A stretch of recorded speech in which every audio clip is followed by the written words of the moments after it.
Olá, eu sou Walter Júnior e faço parte do grupo espiritualista Trabalhadores do Bem. E no vídeo de hoje vamos responder a mais uma pergunta. O diabo existe? Vamos ao vídeo.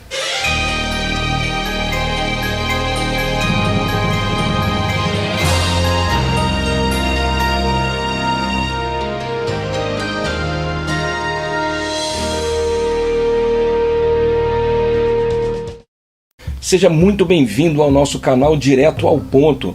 Se você está assistindo esse vídeo aqui no YouTube, não deixe de clicar no gostei aqui embaixo, inscrever-se em nosso canal e deixar uns comentários ou perguntas aqui embaixo que a gente responde nos próximos vídeos.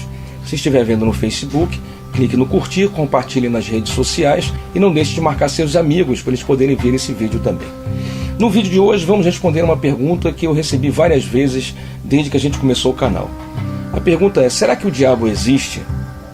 Antes da gente dar algumas justificativas contidas em um dos livros sagrados mais usados pelos irmãos que usam a ideia do diabo, do demônio, que é a Bíblia, vamos pensar de uma maneira um pouco mais universalista, mais abrangente.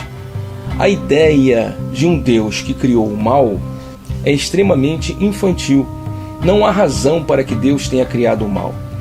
Nós podemos dizer que o demônio, o diabo, se existisse, ele seria um anticristo e não um antideus, porque é impossível você ir contra a obra de Deus, ser um destruidor da obra de Deus, ou compartilhar a ideia da criação, porque senão Deus deixaria de ser Deus.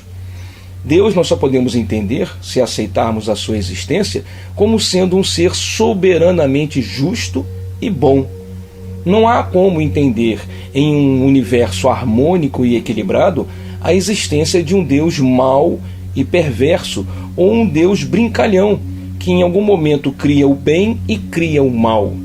Essa ideia não existe. Filosoficamente falando, o mal não existe. O mal é apenas a ausência do bem, como as trevas são a ausência da luz, assim como o frio, o calor e vários outros fenômenos da natureza. Não existe o mal. Quando nós entendemos uma pessoa que é má, na verdade nós estamos falando de um espírito infantil, um espírito que ainda não evoluiu e que toma atitudes equivocadas, atitudes más que nos prejudicam. Então, nesse conceito, não há como incluir a existência de uma criatura eternamente má. Podemos dizer que os seres, chame-os de como quiser, espíritos, consciências, como seja, os seres, em alguns momentos, têm atitudes boas, em alguns momentos, têm atitudes más. Todos nós, filhos de Deus, temos dentro de nós dois universos, duas realidades, diríamos antagônicas, que lutam eternamente entre si. Diríamos e podemos dizer que uma é a presença de Deus, é o bem, e uma é o nosso ego, a nossa visão egoísta, que é o mal. Esses dois seres, o animal do bem e o animal do mal, estão em eterno conflito. E aquele que você alimentar mais, é ele que vai te dominar. Se você alimenta mais dentro de você o animal do bem, é ele que te domina. Se você alimenta dentro de você o animal do mal, o ego, o orgulho, a vaidade, é ele que te domina. Então, filosoficamente, o mal não existe. Essa visão dualista da existência de um bem e de um mal na criação de Deus é uma tradição vinda do maniqueísmo, que foi trazido da Pérsia e amplamente difundido no Império Romano até o século IV depois do Cristo. Essa visão maniqueísta diz que se existe o bem, existe o mal. Se existe a luz, existem as trevas. Só que isso não é uma realidade na obra de Deus. Então vamos entender que o mal não existe. E não há razão para Deus criar um ser contra ele, contra a sua obra. Deus cria seres ou consciências, espíritos simples, e somos nós que vamos evoluindo lentamente. E quando não controlamos o nosso orgulho, tomamos atitudes egoístas, agimos com uma aparência de maldade. Isso pode ser mudado na medida que o espírito evolui, conhece o amor, entende a importância de um relacionamento saudável com o próximo, respeita o próximo e passa a perceber que o mal desaparece. Essa visão de que existe o mal, que luta contra Deus, foi amplamente divulgada pela Igreja Católica e usada por ela para manter os seus fiéis e para persuadir aqueles que não aceitavam as suas propostas. Na medida em que você cria uma imagem de um ser do mal, eternamente do mal, você pode se apresentar como o anti-mal ou o bem, e dessa forma um defensor da vontade de Deus. Essa visão é ótima para a igreja, porque a partir desse momento as pessoas que sofrem no mundo identificam-se com a ideia do mal, ou são pela própria igreja diagnosticadas como pertencentes ao mal, podem encontrar na igreja a salvação. Então a igreja cria um problema para vender, entre aspas, uma facilidade. Dessa forma segura os seus fiéis e os mantém sobre suas asas. Até hoje as igrejas usam isso amplamente, agora não só falando do mal, do demônio, de Lúcifer, mas falando também de encostos, ou de almas que assustam, espíritos que assustam e têm poder enorme. Nos filmes de Hollywood ajudam e ajudaram muito a manter essa ideia maniqueísta, essa ideia equivocada. Não existe. Espíritos são pessoas. E isso a gente pode perceber partindo do estudo bíblico. Quem já faz o culto no lar semanalmente, quem tem o hábito de estudar o Evangelho do Cristo Jesus, percebe que diversas vezes Jesus expulsa demônios. Jesus nunca expulsou Satanás. Jesus nunca expulsou o diabo ou Lúcifer. Jesus sempre expulsava demônios. Por quê? Vamos pegar as palavras na sua origem. Satanás, na verdade, em grego, significa adversário. Todas as vezes que na Bíblia Jesus fala de Satanás, ele não está falando de uma entidade do mal. Ele está falando de alguém ou para alguém que é antagônico à sua visão. Isso pode ser visto em Mateus capítulo 16, versículo 23. Lá na frente Jesus diz, quando ele diz a Pedro, arreda Satanás, tu és para mim a pedra de tropeço, porque não cogita as coisas de Deus e sim das dos homens. Jesus está dizendo a Pedro, sai de perto de mim, você que se antagoniza, você que está contra a minha ideia. Nessa passagem de Mateus 16, 23, Jesus acabava de apresentar a ideia de que ele iria sofrer e de que ele veio para nos orientar. E como Pedro não queria que Jesus sofresse e morresse, começou a argumentar com Jesus para que ele não passasse por aquilo.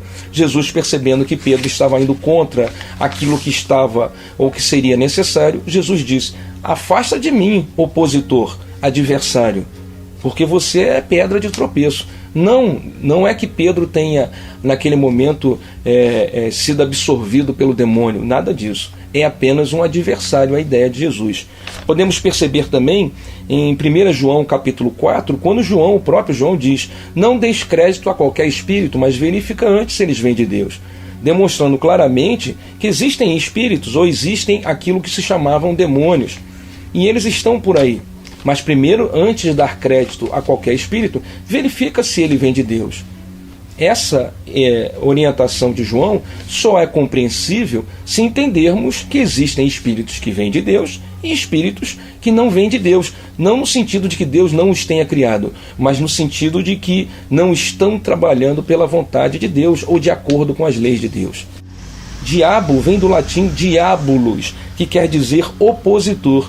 É o mesmo sentido de Satanás ou Satã, que é adversário. Em latim é diabolos, opositor. Lúcifer vem do grego eósforo, que significa portador da luz ou portador da aurora. Não há nenhuma referência na origem da palavra à ideia de um ser eternamente maligno. Podemos perceber também que em Isaías, do Velho Testamento, no capítulo 45, versículo 5, está escrito, eu sou o Senhor sem rival, não existe outro Deus além de mim. Eu te cingi quando ainda não me conhecias, a fim de que saiba do levante ao poente que nada há fora de mim. Eu sou o Senhor sem rival. Deus, nesse momento, fala para o profeta que não existe um opositor a Deus, não existe um anti-Deus. Como podemos entender uma criatura eternamente má que luta contra a vontade do Criador? Não é lógico e a Bíblia não confirma. Finalmente, você pode ler o texto de Lucas, capítulo 10, versículo 18, quando está escrito que ele viu Satanás caindo do céu como um relâmpago. Essa ideia de que Satanás caiu do céu, essa ideia de que um ser caiu do céu, não conseguiu se manter no céu, que depois foi interpretada e traduzida como um anjo decaído, que lutou de alguma forma contra Deus e seus exércitos, ou contra os exércitos do Cristo, e foi então jogado na terra, essa ideia é equivocada. Quando você entende de uma forma mais universalista, você percebe que o que foi visto, e é citado nessa passagem de Lucas, é apenas um espírito que desce.